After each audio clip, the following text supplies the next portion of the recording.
Hi guys, this is Tanvir. আবারও চলে এলাম আপনাদের কাছে অ্যাডোব ফটোশপের একটি মজাদার টপিকস নিয়ে। এই টপিক্সটির নাম হচ্ছে অয়েল পেন্টিং ইফেক্ট। সো চলে আসুন, আমরা আমাদের স্ক্রিন শেয়ারের মাধ্যমে আজকে আপনাদেরকে শেখাবো কিভাবে ফটোশপে অয়েল পেন্টিং ইফেক্ট দিতে হয়। চলে আসুন।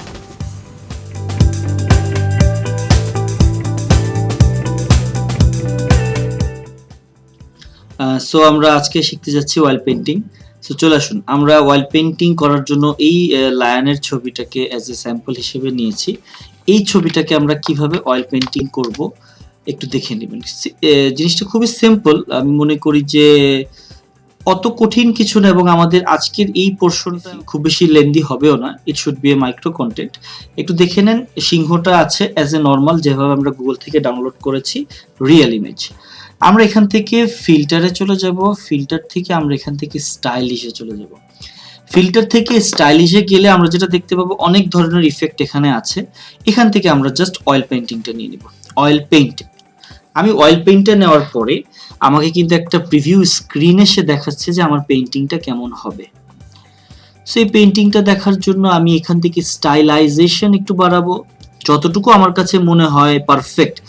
এটা বলে দিচ্ছি আমি যে ইমেজ ভেদে কিন্তু আপনাকে এই পার্সেন্টেজটা নির্ধারণ করতে হবে, কারণ আমি এখানে স্টাইলিশ 10 দিয়ে দিলাম, কিন্তু অন্য ছবিতে স্টাইলিশ 10 দিলে আপনার কাছে মনে হতে পারে যে জিনিসটা বোঝা যাচ্ছে না বা জিনিসটা একটু নষ্ট হয়ে গেছে, সেক্ষেত্রে আপনি ইউজ করতে পারবেন না। ইভেন খেয়াল করেন, আমি যদি ক্লিনলিনেসটা একদম প্লাস করে দিই, একদম 100%, একদম 10 করে দিই আর কি, সেক্ষেত্রে আমার কাছে মনে হচ্ছে যে না, আমি এটাকে একটু যদি কম করি আমার জন্য ভালো হয়। সিংহটা একটু বোঝা গেল। আই থিঙ্ক আমি স্টাইলাইজেশনটাও খুব বেশি রাখবো কিনা আমি জানি না।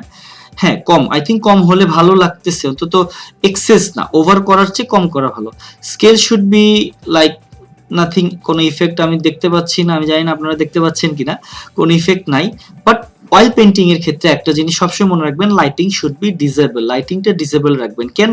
কারণ আপনি যদি লাইটিংটা অন করেন, এটা আপনার ব্যাকগ্রাউন্ডকে সহ অয়েল করে দিবে, এবং এটা খুবই পেইনফুল একটা জিনিস। আমি মনে করি যে পুরো ড্রয়িং, এটা আবার কিন্তু একটা আর্ট, আপনি খেয়াল করে দেখতে পারেন, it should be art.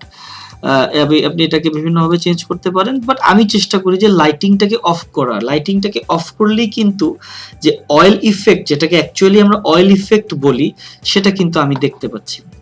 Stylisation 100 থাকলে তফাৎটা কি হচ্ছে দেখে নেন, চোখের দিকটা একটু খেয়াল করে দেখলে বুঝতে পারবেন।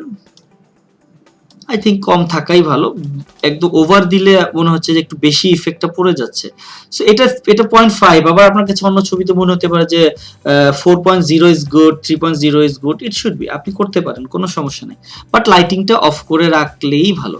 সো আমি কিন্তু করে ফেললাম, অয়েল ইফেক্ট শেষ। সো ওয়াইল ইফেক্ট যে আমি করলাম, তাহলে আমাকে এখন একটা জিনিস একটু আপনারাই করে দেন। দেখেন, আমি অরিজিনাল ছবিটা আবার নিয়ে আপনাদের সামনে পাশাপাশি রেখে দেখাচ্ছি যে আগে কি ছিল এবং এখন আমি এটাকে কি করেছি।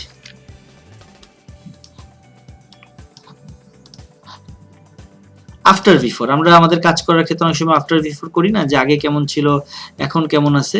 সো এই যে ছবিটাকে আমি অয়েল পেইন্ট করে ফেললাম। অয়েল পেইন্ট করার পর এটা কিন্তু সুন্দর হয়ে গেছে, ছবিটা খুবই স্মুথ। আপনি খেয়াল করে দেখবেন যে অয়েল পেইন্টিং এর ছবিগুলো কিন্তু ক্লিন হয়ে গেছে।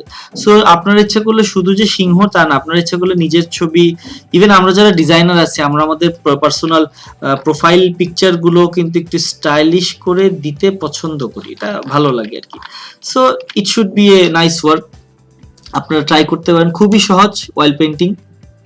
সো আজকে আমরা জেনে নিলাম কিভাবে অয়েল পেইন্ট করতে হয়। আশা করি আপনারা বাসায় বসে প্র্যাকটিস করবেন কিভাবে একটি ছবিকে খুব সুন্দর এবং খুব চমৎকার ভাবে অয়েল পেইন্টিং আকারে তৈরি করতে হয়।